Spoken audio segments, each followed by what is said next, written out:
Everyone, welcome to all of you. आज हमारा topic है राज्यसभा। एक्चुअली आज से हम लोग संसद का पार्ट स्टार्ट कर रहे हैं और संसद के तीनों पार्ट लाइक लोकसभा, राज्यसभा और राष्ट्रपति, इन तीनों का डिस्कशन हम लोग करेंगे। तो आज संसद के जिस पार्ट की मैं चर्चा करने जा रही हूँ वो है राज्यसभा।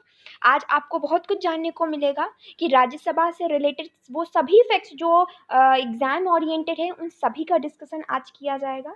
और आई गारंटीड कि इस सेशन के बाद आपको राज्यसभा से रिलेटेड कुछ भी एक्स्ट्रा पढ़ना नहीं पड़ेगा, ये मैं उसकी गारंटी लेती हूँ। सो आइए स्टार्ट करते हैं अपने सेशन को। राज्यसभा। राज्यसभा जैसे कि आप सभी जानते हैं संसद के 3 सदन होते हैं, लोकसभा, राज्यसभा और राष्ट्रपति। आज हम लोग बात करने जा रहे हैं राज्यसभा की। ठीक, सबसे पहले आइए थोड़ी सी डिस्कशन कर लेते हैं कि हमारे भारतीय संविधान में कब और कहाँ इसका उद्घोषणा की गई है।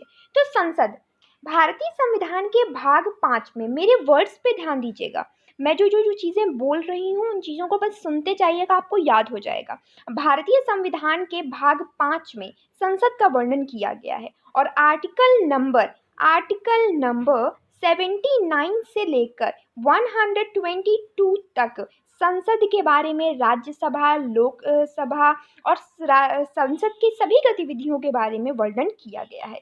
ठीक है, तो आइए अब आगे चलते हैं और राज्यसभा के विषय में जानते हैं। ये आपको पता चल गया कि संसद के किस भाग में है और कौन से आर्टिकल्स में ये आता है। तो राज्यसभा, पहले आइए बात करते हैं कि राज्यसभा के और क्या क्या नाम हो सकते हैं। राज्यसभा, जिसको हम बोलते हैं उच्च सदन बोलते हैं, इसको काउंसिल ऑफ स्टेट्स बोला जाता है, काउंसिल ऑफ स्टेट्स बोला जाता है। इसे परमानेंट हाउस भी बोलते हैं, परमानेंट हाउस भी बोलते हैं क्योंकि राज्यसभा कभी भंग नहीं होती है, ये परमानेंट हाउस है। इसे और एक नाम से बुलाते हैं, इसको अपर हाउस भी बोलते हैं और इसे एल्डर हाउस भी बोलते हैं। अब इसे एल्डर हाउस क्यों बोलते हैं ये आपको आगे चल के पता चलेगा, क्योंकि राज्यसभा के जो मेंबर्स होते हैं, जो इनकी एलिजिबिलिटी होती है कि राज्यसभा में जो चुनकर जाएंगे उनकी एज 30 साल होनी चाहिए मिनिमम, जबकि लोकसभा में 25 साल की एज का बाउंडेशन होती है, इसलिए इसको एल्डर हाउस भी बोलते हैं। आइए जानते हैं राज्यसभा से रिलेटेड कुछ और फैक्ट्स के बारे में। राज्यसभा के जो टोटल मेंबर्स हैं वो 250 मेंबर्स हैं। ठीक, लेकिन अभी एट प्रेजेंट राज्यसभा की जो सीटों की संख्या है वो 245 है। अब देखिए, इसको हम लोग बाद में डिस्कस करेंगे, पहले हम लोग प्रेजेंट सिनेरियो को समझ लेते हैं। ठीक है, तो राज्यसभा जो उनकी सीटों की संख्या 245 है, इसमें से 2 डिवीजन होते हैं, 12 सदस्य अलग और 233 अलग। अब ये जो 12 सदस्य हैं इनको कौन नॉमिनेट करता है? प्रेसिडेंट नॉमिनेट करते हैं। ठीक है, इनको प्रेसिडेंट नॉमिनेट करते हैं। बाकी जो बचे हैं 233, ये राज्यों से चुनकर आते हैं। अब देखिए, राज्यों में भी डिवीजन होता है, जैसे हमारे भारत में कुछ राज्य हैं और कुछ केंद्र शासित राज्य हैं या केंद्र शासित प्रदेश है। तो 4 सदस्य जो हैं वो केंद्र शासित प्रदेशों से होकर आते हैं और 229 जो है वो पूर्ण राज्य से आते हैं। अच्छा, एक चीज़ और मैं आपको बता दूं, जो केंद्र शासित प्रदेश हैं वो दिल्ली और पुदुचेरी, सिर्फ दिल्ली और पुदुचेरी से ही लोग जो हैं व्यक्ति चुनकर आते हैं। सिर्फ यही 2 ऐसे केंद्र शासित प्रदेश हैं जहाँ पे राज्यसभा की सीटें हैं। ठीक है, ये चीज़ ध्यान रखिएगा। अच्छा, यहाँ से आपको ये टोटल मेंबर्स वाला सिनेरियो भी समझ में आ गया होगा कि 12 मेंबर्स को नॉमिनेट करते हैं प्रेसिडेंट, 238 राज्यों से आते हैं, 238 में 4 जो है केंद्र शासित प्रदेशों से चुने जाते हैं और 234 जो बचे हैं वो पूर्ण राज्य से आते हैं। अब एक चीज़ और आपको बता दूं, जो प्रेसिडेंट ये 12 सदस्यों को नॉमिनेट कर रहे हैं वो कौन से सदस्य हैं, वो कौन से मेंबर्स हैं। तो मैं एक ट्रिक बताती हूँ आपको, इस ट्रिक का नाम है लैस, LASS, लास। ये लैस क्या होता है? ये प्रेसिडेंट जो होते हैं highly expert person over a particular field. कुछ फील्ड्स होती हैं जिसमें पर्टिकुलर एक्सपर्ट को प्रेसिडेंट नॉमिनेट करते हैं। ठीक है, अब देखिए, जैसे मान लीजिए मैंने बोला आपसे लैस, LASS। ठीक, अब एल क्या है? लिटरेचर, साहित्य। कुछ लोग ऐसे होते हैं जो साहित्य में एक्सपर्ट हैं, उनको प्रेसिडेंट क्या कर सकते हैं? नॉमिनेट कर सकते हैं। आर्ट्स, जो आर्ट्स में बहुत सही होंगे, बहुत एक्सपर्ट होंगे, उनको भी नॉमिनेट कर सकते हैं। एस आता है हमारा सोशल सर्विसेज और दूसरा वाला एस है हमारा साइंस की फील्ड में। तो इस तरह लिटरेचर, आर्ट, साइंस और सोशल सर्विसेज की फील्ड में जो भी व्यक्ति एक्सपर्ट होता है, राष्ट्रपति प्रेसिडेंट उनको नॉमिनेट करते हैं। अच्छा, एक चीज़ और, अभी आप लोग कहेंगे कि स्पोर्ट्स की कैटेगरी क्या है, तो स्पोर्ट्स जो है वो हमारी आर्ट्स की कैटेगरी में आती है, वो इसको एक अलग कैटेगरी डिफाइन नहीं की गई है, खेल को आर्ट्स के अंतर्गत रखा गया। तो यही कारण है कि सचिन तेंदुलकर जी को आप देखते हैं राज्यसभा का मेंबर होते हुए, जो क्योंकि वो स्पोर्ट्स की फील्ड में एक्सपर्ट है, उनको नॉमिनेट किया जाता है। ठीक है, तो आई थिंक आपको राज्यसभा के मेंबर से रिलेटेड अब कोई भी डाउट नहीं रह गया होगा कि कितने मेंबर्स कहाँ से चुने जाते हैं और क्यों चुने जाते हैं और कैसे चुने जाते हैं। ठीक है, राज्यसभा राज्यों का प्रतिनिधित्व करता है, जबकि लोकसभा व्यक्तियों का प्रतिनिधित्व करता है, जनता का प्रतिनिधित्व करता है। ठीक है, अब आगे चलते हैं। अच्छा, एक चीज़ और मैं आपको बता दूँ, मैं बहुत सारी चीज़ें आपको जाननी है, पहचाननी है, ठीक है?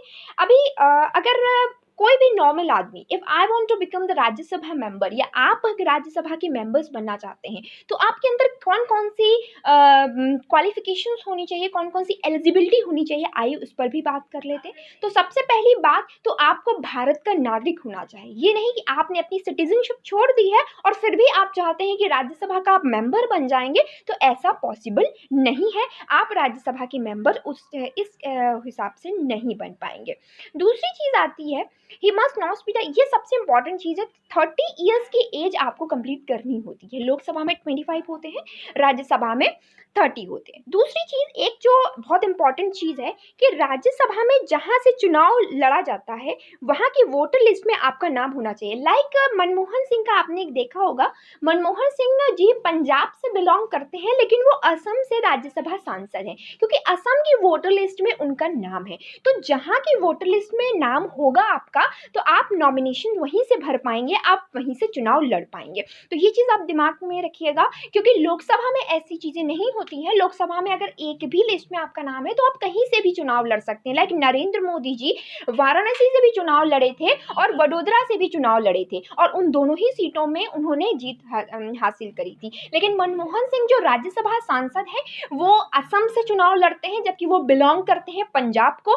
तो इस तरीके की चीज़ें हैं। तो दूसरी चीज़ ये है कि नो इंसॉल्वेंट है और अनसाउंड माइंड का नहीं होना चाहिए, दिवालियापन नहीं होना चाहिए, आपको कोई डेब्ट में नहीं होना चाहिए, कोई आपने लोन वगैरह ऐसा नहीं होना चाहिए जो आपने नहीं चुकाया। लाइक विजय माल्या, अगर विजय माल्या जी ये कहे हैं कि नहीं अब मैं राज्यसभा सांसद बनना चाहता हूँ, तो वो नहीं बन पाएंगे, क्योंकि उनके ऊपर पर्टिकुलर बहुत सारे चीज़ें हो चुकी हैं, उन्होंने बैंकों का कर्ज ले रखा है। तो इस तरीके से ये सब चीज़ एलिजिबिलिटी राज्यसभा के मेंबर्स के लिए होती है। ठीक है, आइए अब आपको बात करते हैं वर्तमान सिनेरियो की, कि वर्तमान में राज्यसभा में क्या क्या हो रहा है और पहले राज्यसभा में कैसे क्या होता था।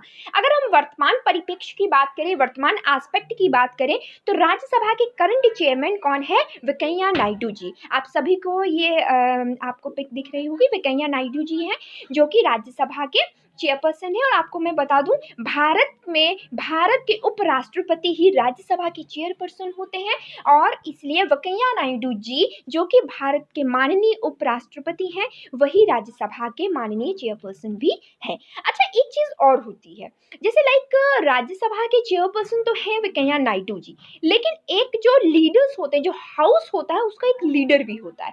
ये जो हाउस का लीडर है, इनको नॉमिनेट करते हैं पीएम।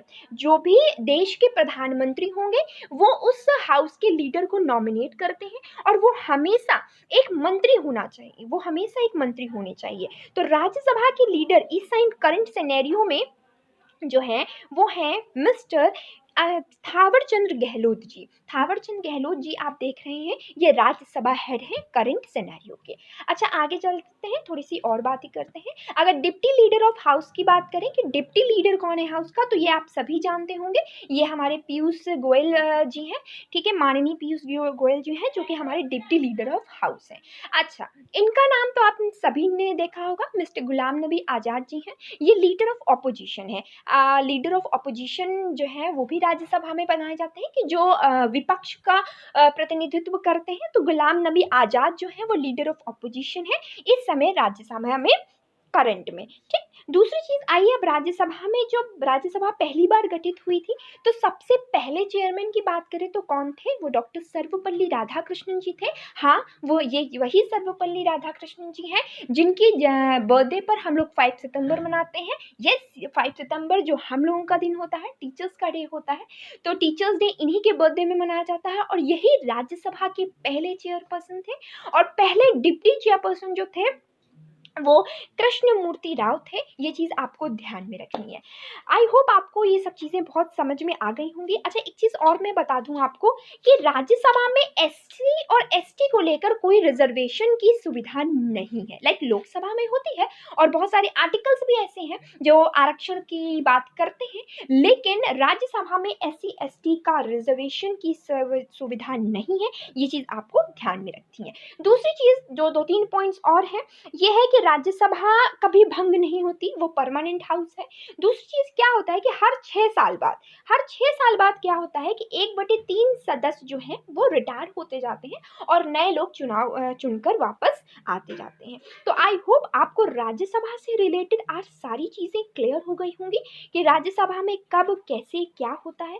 अगर आपको फिर भी कोई डाउट है तो आप पूछ सकते हैं। और एक चीज़ और आपको मैं बता दूँ कि राज्यसभा का जो एक बहुत महत्वपूर्ण वर्क होता है, वो अखिल भारतीय सेवाओं का सृजन है, जो भारतीय संविधान में आर्टिकल नंबर 312, जिसमें आईएएस, आईपीएस और आईएफएस का वर्णन है। अखिल भारतीय सेवाओं का सृजन करना, यदि भविष्य में भारत में किसी भी अखिल भारतीय सेवाओं का सृजन होता है, तो वो उसके राज्यसभा को ये शक्ति प्राप्त है कि वो अखिल भारतीय सेवाओं का सृजन कर सकती है। तो आई होप अब आपको राज्यसभा से रिलेटेड बहुत सभी चीज़ें क्लियर हो गई होंगी। अब फिर भी अगर आपको कोई डाउट है तो आप कमेंट सेक्शन में मुझसे पूछ सकते हैं। आज के लिए हमारी क्लास में, हमारे सेशन में इतना ही। हम फिर मिलेंगे अपने संसद के दूसरे पार्ट के साथ। तब तक के लिए सेफ रहिए। Thank you so much.